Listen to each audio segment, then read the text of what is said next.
First of all, let's look at the obvious. I have thousands and thousands of videos with the most compelling arguments and a $100,000 martial art challenge. But nobody is watching my videos. And who runs society? White-skinned people.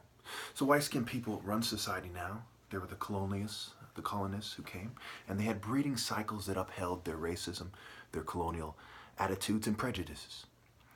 What have they done to show us that they can transcend this? Nothing. Every day, every moment, every year, for thousands of years, they've shown us the same repetitive lack of white spirituality, lack of white transcendence, garbage. They have all kinds of stories related to the church and all kinds of garbage that's just garbage. It belongs in the garbage, not moved in the slightest. Who is the most respectable white person in history? Is it George Washington? Garbage. Throw it in the garbage. Right.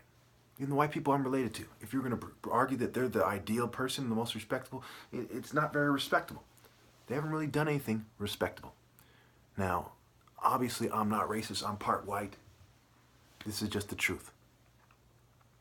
So, in the next couple videos, I'm going to make a series about why the naturally attractive females are supposed to submit to this guy first and foremost, and why the other people are basically behaving like their nature, goons, evil people. Everyone else is evil, make no mistake. But the naturally attractive female is particularly dangerous, and we'll explore this in the next couple videos. So in case you missed it the first time, I don't give a fuck about the color of someone's skin. I'm even half white. My mother's white. Okay? That's neither here nor there. This is the facts. What is fair? When I consider what the moral order of society is, and believe me, if it is not a moral order, it is garbage. It's Satanism. Throw it in the trash. Oh, he's a scientist. He knows so much, and he's a functionalist.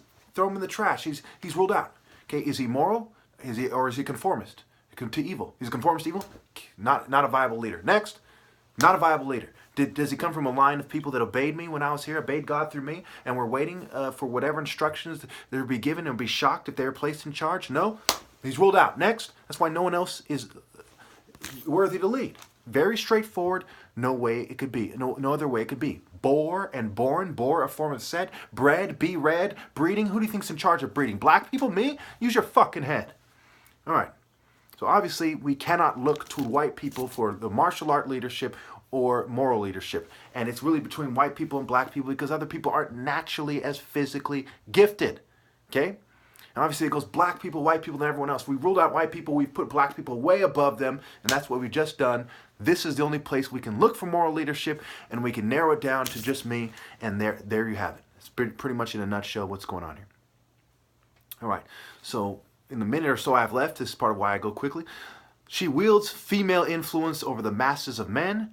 She's generally an extreme conformist. She's often hypergamous. She dates rich men quite often and insists that it is about logic and standards, that she's actually doing the right thing. This makes her dumber than most, but not necessarily by contrasting with others in her culture. Okay, she defaults with a high social status. Some of these females are stupid like strippers and they throw away that high social status, but people basically kiss their asses and go out of their way to do it, to please them, which gives them a, by default, high social status. She doesn't have to be a lawyer or a doctor or a president. You get what I'm saying? All right. So social controllers act like her parents or something. She acts like a little bitch being told what to do by her parents. She lacks this kind of human trait, which is saying, hey, if society is wrong, then I'm not going to go along with it, and I'm going to choose the